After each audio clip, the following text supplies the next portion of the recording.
আজকের গল্পটা তাহলে শুরু করা যাক। প্রতি বছর শীতের সময় নানির বাড়ি বেড়াতে যাওয়ার ব্যাপারটা আমরা কোনো সময় মিস করি না। একটু একটু শীত পড়লে কাজিনরা সবাই মিলে দৌড় দিই নানি বাড়িতে।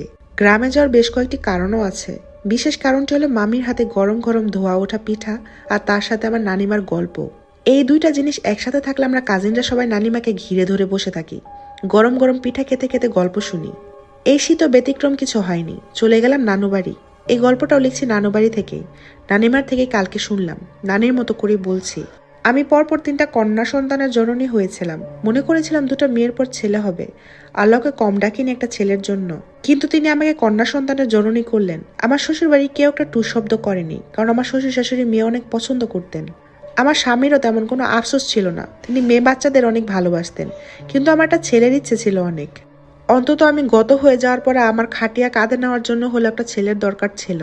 এবার আমার কোল জুড়ে আসলো সাব্বির। ছেলে হওয়ার খুশিতে গ্রামের সবাইকে শ্বশুর আব্বা দাওয়াত খাওয়ালেন। বোনেরাও বাইকে পেয়ে বিরাট খুশি।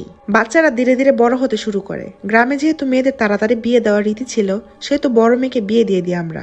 আমার মেজো মেয়ে ছোট থেকে গম্ভীর স্বভাবের ছিল, কারোর সাথে কথা বলতো না বেশি, বাহিরও বের হতো না। তার কোনো বান্ধবী আমি দেখিনি। এইভাবে মেজো মেয়েও এসএসসি পরীক্ষা শেষ করলো। পড়াশোনার ইচ্ছেটা আমার মেজো মেয়ে অর্থাৎ জাহানেরই বেশি ছিল, তাই তার বাবা বিয়ের জন্য এতদিন চাপ দেননি। কিন্তু ছোট মেয়ে সীমার জন্য যখন ঘর আসা শুরু হলো, তখন মেয়ের বাবা জাহানকে বিয়ের কথা বললেন। মেয়েও বাবার উপর কোনো কথা বলল না। আমার 3টা মেয়ের ছেলেটাও যথেষ্ট সুন্দর ছিল, কিন্তু জাহানকে যখনই ছেলেপক্ষ দেখতে আসতো তখনই তার চেহারা ফ্যাকাশে হয়ে যেত। অথচ অন্যান্য সময় আমার জাহানের চেহারার কোনো পরিবর্তন হতো না। অনেক ছেলে এসে দেখে যেত আমার মেয়েকে, পছন্দও করে যেত। পরে জানাবে বলে আর জানাতো না, বিয়ের কথা আর আগাতো না। এর মধ্যে আমার শ্বশুর আব্বা ইন্তেকাল করলেন। বাড়িতে এমন অবস্থায় আর বিয়ের কথা তোলা হলো না। এর মধ্যে জাহানের আচরণের কিছু পরিবর্তন লক্ষ্য করতে শুরু করলাম। বলা বাহুল্য, আমার জাহান সবসময় পরিষ্কার পরিচ্ছন্ন থাকতে পছন্দ করত।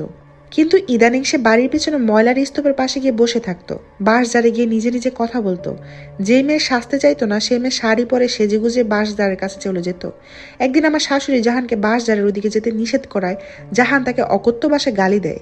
মেয়ের এমন পরিস্থিতি দেখে আম্মা বলেন হুজুর এনে জাহানকে জানাতে, কারণ জাহান কিছুদিন আগেও এমন উদ্ভট আচরণ করেনি। কিন্তু এখন কি হলো জাহানের? আমাদের পারিবারিক হুজুরকে ডাকলাম ঘরে। হুজুরকে সবকিছু খুলে বলার পর তিনি জাহানের ঘরে গেলেন। জাহানের অবস্থা দেখে তিনি আমাদেরকে বললেন, যত তাড়াতাড়ি সম্ভব একজন ভালো হুজুরের কাছে যান। আপনার মেয়ে যে সমস্যায় ভুগছে, আমি সেই সমস্যার সমাধান করতে পারবো না। আমরা সবাই চিন্তায় পড়ে গেলাম, মেয়ের কি কোনো মানসিক সমস্যা হলো না তো? আমার মেয়ে তো এমন ছিল না। হাজারো চিন্তা মাথায় ঘুরপাক করত। দেখতে দেখতে আমার মেয়ের 26 বছর হয়ে গেল। এর মধ্যে হাজারখানেক বিয়ের ঘর বাতিল করেছি। উপায় না পেয়ে ছোট মেয়েকে বিয়ে দিয়ে দিলাম। এই কয়েকদিনে আমার মেয়ের শারীরিক অবস্থা আরো খারাপ হয়ে গেছে। মেয়েটার দিকে তাকানো পর্যন্ত দায় হয়ে গিয়েছে।